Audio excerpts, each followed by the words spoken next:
জনতা party কোনো ছোট দল নয়। পশ্চিমবঙ্গে আমরা দীর্ঘদিন ধরে রাজ্যে রাজত্ব করে রাজনীতি করে এখানে আপনারা তৃণমূলের ভোট ব্যাংক দেখছেন, তৃণমূল কত ভোট পেয়েছে দেখছেন।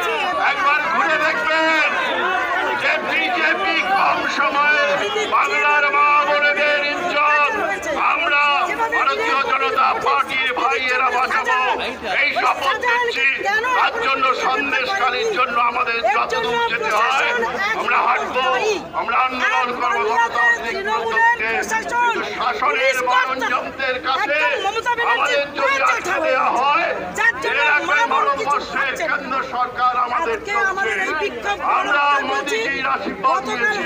ওইখানে কেন্দ্রীয় গোপন বাহিনী রক্ষা তারাও নজর রেখেছে যে রোহিঙ্গাদের নিয়ে কিভাবে শাহজাহান তাদের দেখলাম যে সুকান্ত বাবুকে নিয়ে বিরাট তালবালা নাটক চললো। সুকান্ত মজুমদারের উপর যে হামলা, তারপরে আমাদের রাজ্যের বিরোধী দল সম্মানীয় শুভেন্দু অধিকারী তিনি এখনো পর্যন্ত তিনি সন্দেশকারীকে ঢুকতে পারলেন না। রাজ্যের পুলিশ প্রশাসন তৃণমূলের পরিণত হয়ে ভুয়ো 144 ধারার নাম করে বিজেপি প্রতিনিধি দলকে আটকে রেখেছি। আমাদের এই এলাকার আমাদের প্রতিবাদী মুখ সংস্কৃতি সন্দেশকারীকে ঢুকতে চেয়েছিল, পর্যন্ত পুলিশ বাধা দিয়েছে।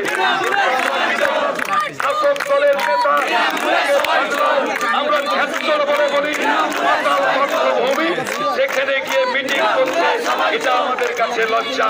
তাই বলবো আজকে আমরা শান্তিপূর্ণভাবে এখনো পর্যন্ত ভিডিও আমার এসপি অফিস জানিয়ে যাচ্ছি।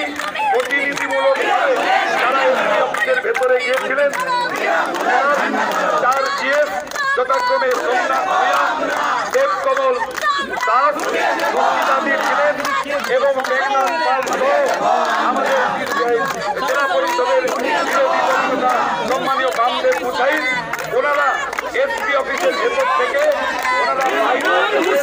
ওনারা শান্তিপূর্ণভাবে তারপর ওনারা আজকের কর্মসূচি সমাপ্ত করবেন।